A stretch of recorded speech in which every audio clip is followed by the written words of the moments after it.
Comprehensible Input erklärt, so lernst du Deutsch schneller. Wenn wir an Sprachlernen denken, stellen sich viele sofort Vokabellisten, Grammatikübungen oder Tests vor. Doch die Wahrheit ist, Sprache lebt nicht von Tabellen oder Regeln, sondern von Input. Input bedeutet hören, lesen, aufnehmen. So wie Kinder ihre Muttersprache lernen, nicht durch Grammatikbücher, sondern durch tausende Stunden Zuhören und Beobachten. Warum ist Input so entscheidend? Ganz einfach. Unser Gehirn braucht Beispiele, Muster und Wiederholungen, um Sprache aufzubauen. Wenn du regelmäßig Input bekommst, erkennt dein Gehirn automatisch Strukturen, ohne dass du jede Regel einzeln auswendig lernen musst. Du hörst „Ich habe gegessen" und begreifst unbewusst „Aha, so funktioniert die Vergangenheitsform." Ein weiteres Beispiel: Wenn du ein neues Wort liest oder hörst, das du schon aus dem Kontext erraten kannst, bleibt es viel leichter hängen. Input liefert dir also nicht nur Vokabeln, sondern auch die passende Umgebung dazu. Das ist viel effektiver, als isolierte Wörter zu pauken. Vielleicht hast du schon erlebt, dass du eine Serie auf Deutsch geschaut hast und plötzlich Sätze wiedererkennst, die du nie bewusst gelernt hast. Genau das ist die Magie von Input. Dein Gehirn saugt Sprache auf, auch wenn es sich gar nicht nach Lernen anfühlt. Natürlich heißt das nicht, dass Grammatik völlig unnötig ist. Aber Regeln allein bringen dich nicht zum flüssigen Sprechen. Ohne ausreichend Input fehlt deinem Gehirn das Rohmaterial, um Sprache wirklich zu verarbeiten. Darum gilt, Input ist der Motor des Sprachenlernens. Je mehr du dich mit verständlichem Deutsch umgibst, desto schneller wirst du Fortschritte machen. In den nächsten Kapiteln schauen wir uns an, wie genau dieses Prinzip funktioniert und wie du es für dich nutzen kannst. Der Begriff Comprehensible Input klingt vielleicht kompliziert, ist aber in Wirklichkeit ganz einfach. Er bedeutet Sprachmaterial, das du größtenteils verstehst, aber nicht zu 100%. Stell dir ein Buch oder ein Video auf Deutsch vor. Wenn du jedes einzelne Wort verstehst, lernst du kaum Neues. Es fühlt sich angenehm an, aber dein Gehirn wird nicht gefordert. Wenn du dagegen nur jedes 10. Wort verstehst, ist es zu schwer. Du verlierst schnell die Motivation. Comprehensible Input liegt genau dazwischen. Es ist Material, das dich herausfordert, aber nicht überfordert. Du verstehst die Hauptidee, auch wenn einzelne Wörter unbekannt sind. Dein Gehirn nutzt den Kontext, um die Bedeutung zu erschließen. Und genau dieser Prozess macht den Unterschied. Du lernst aktiv, ohne dass du ständig im Wörterbuch nachschauen musst. Ein Beispiel: Du hörst den Satz „Morgen gehe ich ins Kino". Vielleicht kennst du morgen und Kino, aber nicht gehe. Trotzdem verstehst du den Sinn. Beim nächsten Mal erkennst du gehe wieder und plötzlich ist es fest im Gedächtnis. Comprehensible Input funktioniert deshalb so gut, weil es deinem Gehirn erlaubt, Sprache so zu lernen, wie es natürlich gedacht ist, durch Wiederholung, Mustererkennung und Kontext. Du verknüpfst Wörter und Strukturen direkt mit Bedeutung, nicht mit Übersetzungen. Der Sprachwissenschaftler Stephen Krashen hat dieses Prinzip berühmt gemacht. Er zeigte, Menschen lernen eine Sprache am besten, wenn sie kontinuierlich Input bekommen, der verständlich ist, aber immer ein kleines Stück über ihrem aktuellen Niveau liegt. Mit Comprehensible Input machst du also genau das, was dich wirklich voranbringt. Du verstehst genug, um motiviert zu bleiben und lernst gleichzeitig Neues dazu. Das Herzstück von Comprehensible Input ist das Prinzip I+1. Dieser Begriff kommt von dem Sprachforscher Stephen Krashen und beschreibt eine einfache, aber geniale Idee. Du lernst am besten, wenn der Input knapp über deinem aktuellen Niveau liegt. Das I steht für dein jetziges Sprachlevel, also das, was du bereits kannst. Das +1 ist die nächste kleine Stufe darüber, ein winziger Schritt, der neu für dich ist. Wenn du Input in dieser Zone bekommst, ist er genau richtig. Du verstehst das meiste, musst aber trotzdem dein Gehirn ein kleines bisschen anstrengen. Ein Beispiel. Stell dir vor, du bist Anfänger und kannst Sätze wie „Ich gehe nach Hause" verstehen. Dann hörst du „Morgen gehe ich ins Kino". Nur ein Wort ist neu, morgen. Trotzdem verstehst du die Aussage und ganz nebenbei lernst du ein neues Wort. Das ist I+1. Wenn der Input nur I wäre, also komplett auf deinem Niveau, würdest du dich nicht weiterentwickeln. Wenn er dagegen I+10 wäre, also viel zu schwer, würdest du kaum etwas verstehen und schnell aufgeben. Die Balance macht den Unterschied. Dieses Prinzip funktioniert nicht nur bei Vokabeln, sondern auch bei Grammatik. Du kennst vielleicht schon Sätze im Präsens.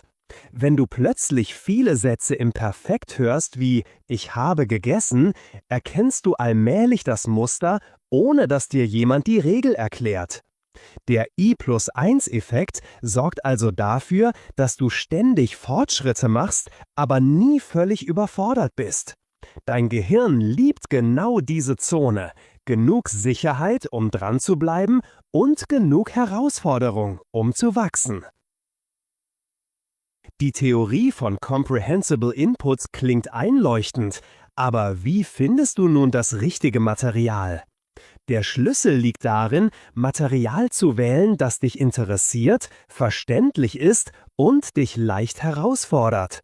Interesse zuerst. Es bringt wenig, wenn du trockene Texte liest, nur weil sie empfohlen werden. Dein Gehirn merkt sich Inhalte viel besser, wenn du dich dafür begeisterst. Wenn du gern über Reisen liest, wähle kurze Reiseberichte. Wenn du Serien liebst, such dir deutsche Shows oder YouTube-Kanäle zu deinen Themen. Motivation ist der Treibstoff. Verständlichkeit prüfen. Ein einfacher Test. Du solltest etwa 70–90% verstehen. Das reicht, um der Hauptidee zu folgen, aber es bleibt genug Neues, um zu lernen. Wenn du nur jedes zweite Wort verstehst, ist es zu schwer.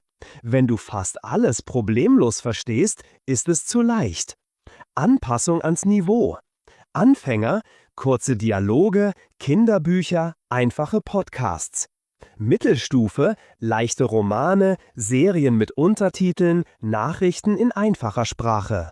Fortgeschrittene, authentische Podcasts, Filme, Zeitungsartikel. Formate mischen. Beschränke dich nicht nur auf Texte oder nur auf Audio. Kombiniere Lesen und Hören. So trainierst du verschiedene Sinne und verankerst Sprache tiefer.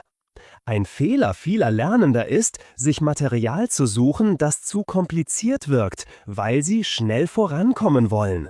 Doch genau das führt oft zu Frust. Besser ist es, Schritt für Schritt Material zu steigern, immer in der Zone des I+1.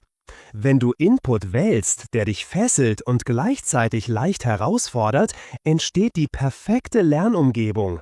So bleibst du motiviert und baust kontinuierlich dein Deutsch aus, ganz ohne ständiges Übersetzen oder Grammatikstress. Lesen ist eine der besten Möglichkeiten, um Comprehensible Input zu nutzen. Denn beim Lesen hast du Zeit.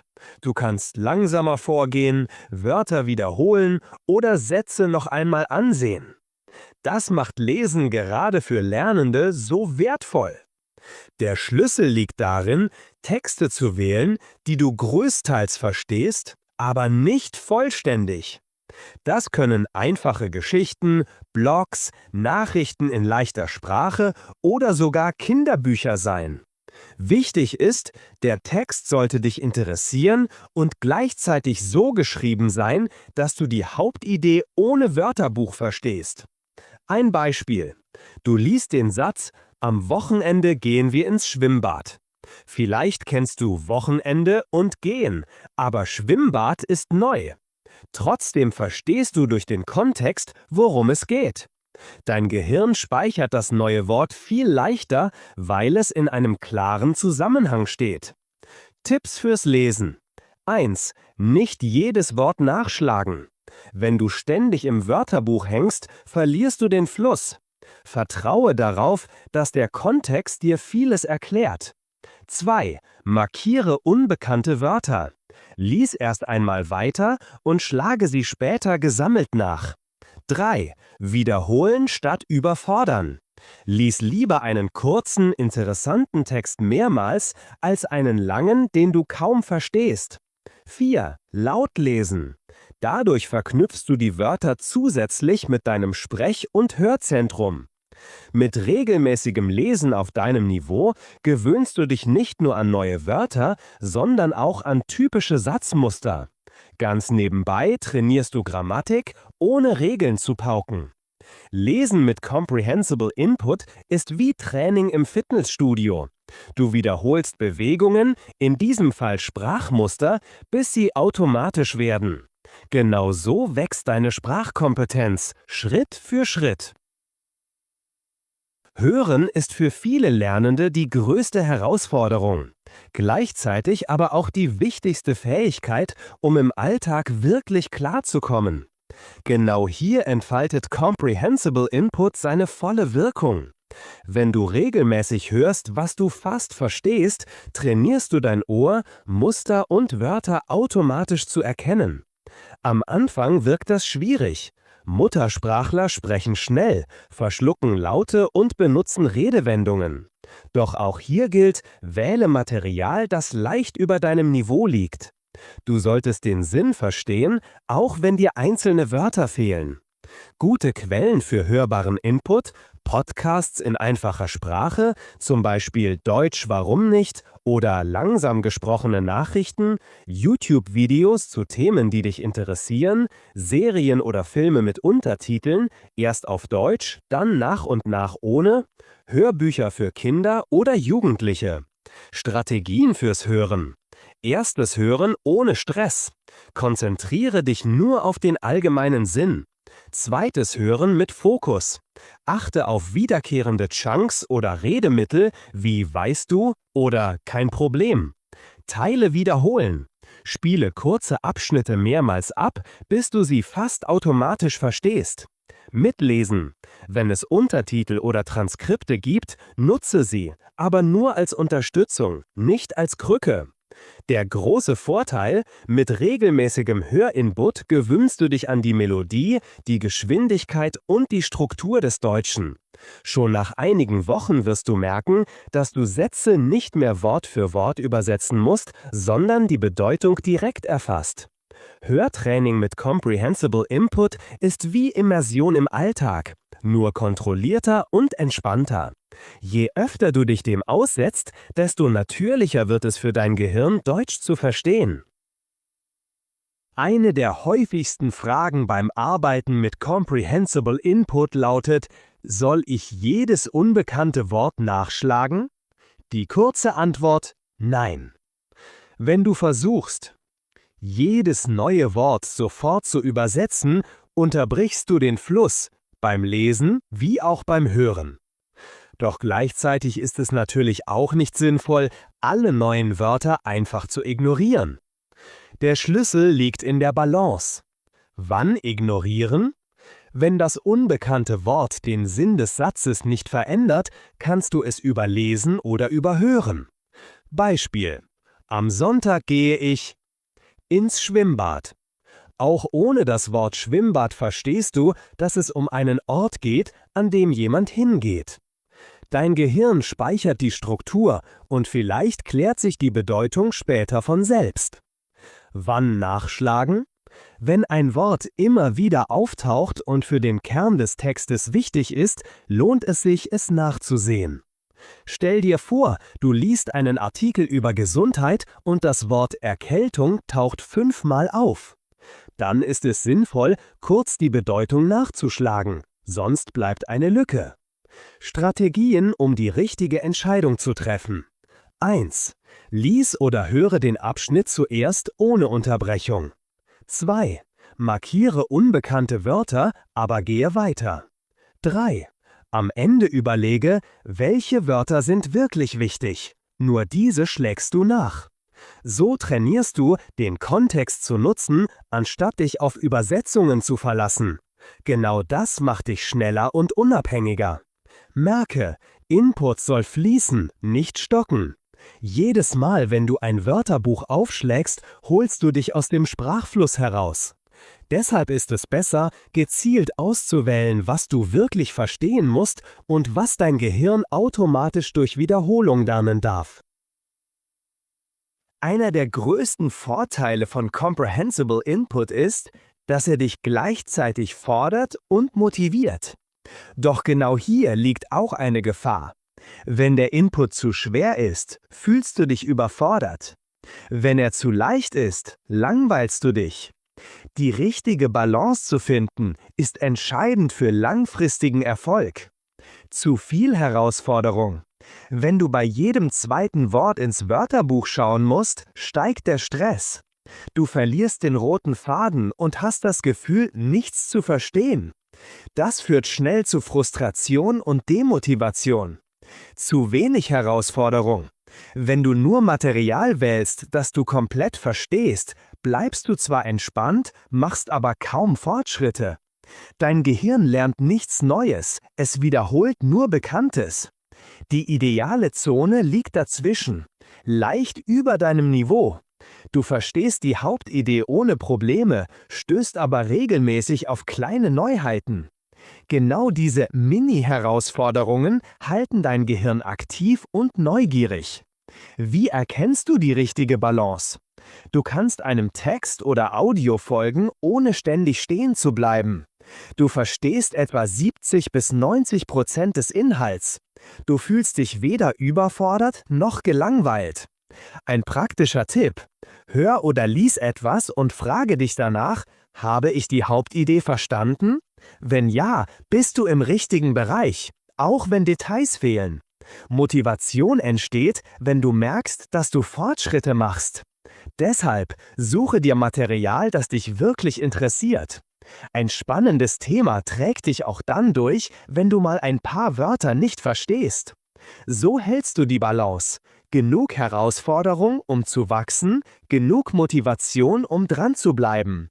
Das ist das Erfolgsgeheimnis von Comprehensible Input. Damit Comprehensible Input funktioniert, brauchst du Material, das verständlich, interessant und ein kleines Stück über deinem Niveau liegt. Zum Glück gibt es viele Möglichkeiten, egal ob du Anfänger oder Fortgeschrittener bist. Podcasts und Audio. Langsam gesprochene Nachrichten, Deutsche Welle, perfekt für Anfänger und Mittelstufe, weil die Sprache klar und langsam ist. Deutsch, warum nicht? DW, ein Klassiker für Lernende mit unterhaltsamen Geschichten. Für Fortgeschrittene Podcasts zu deinen Lieblingsthemen, zum Beispiel Geschichte, Technologie oder Lifestyle, auf Deutsch. Bücher und Texte. Anfänger, Kinderbücher oder Graded Readers, speziell vereinfachte Texte für Sprachlerner. Mittelstufe, Bücher in einfacher Sprache, Blogs oder Kurzgeschichten. Fortgeschrittene, Zeitungsartikel, Romane oder Sachbücher. Wichtig ist, dass dich das Thema wirklich interessiert, das macht das Lesen leichter. Videos und Serien. YouTube-Kanäle für Deutschlerner, zum Beispiel Easy German mit echten Straßeninterviews. Serien mit Untertiteln. Erst mit deutschen Untertiteln schauen, dann nach und nach ohne. Authentische Videos, Vlogs, Dokus oder Comedy, wenn du dich sicherer fühlst. Alltagsmaterial. Auch Kleinigkeiten sind wertvoll. Werbeschilder, Speisekarten, Social-Media-Beiträge auf Deutsch. Alles, was du verstehst, zählt als Input. Der wichtigste Punkt: Wähle Material, das dich wirklich fesselt. Wenn dich ein Podcast langweilt, wirst du nicht dranbleiben. Wenn dich ein Buch begeistert, wirst du automatisch mehr lernen. Motivation plus verständlicher Input gleich maximale Wirkung. So baust du dir Schritt für Schritt eine Lernumgebung auf, in der Deutsch ganz natürlich wächst. Nicht durch Drill, sondern durch ständigen Kontakt mit spannendem, verständlichem Material. Wenn du eine Sprache wirklich meistern willst, kommst du an einer Wahrheit nicht vorbei. Input ist der Motor des Lernens. Regeln und Vokabellisten können hilfreich sein, aber ohne reichlich verständlichen Input fehlt deinem Gehirn das Material, um Sprache aufzubauen. Mit Comprehensible Input hast du nun das Werkzeug kennengelernt, das dir den Weg ebnet. Es geht nicht darum, jedes einzelne Wort zu verstehen, sondern das große Ganze zu erfassen und Schritt für Schritt Neues dazuzulernen. Durch den I+1-Effekt, also Input knapp über deinem Niveau, wächst dein Sprachvermögen ganz natürlich. Wir haben gesehen, wie du geeignetes Material auswählst, wie Lesen und Hören dir helfen, Strukturen und Vokabeln automatisch aufzunehmen und wie du mit der richtigen Balance zwischen Herausforderung und Motivation dauerhaft dranbleibst. Du weißt nun auch, wann es sinnvoll ist, unbekannte Wörter nachzuschlagen und wann es besser ist, den Kontext wirken zu lassen. Das Entscheidende: Input ist keine Pflichtübung, sondern kann Spaß machen. Podcasts zu deinen Lieblingsthemen, Bücher, die dich fesseln, Serien, die dich unterhalten, all das ist Lernen. Dein Gehirn arbeitet im Hintergrund und baut die Sprache Stück für Stück auf.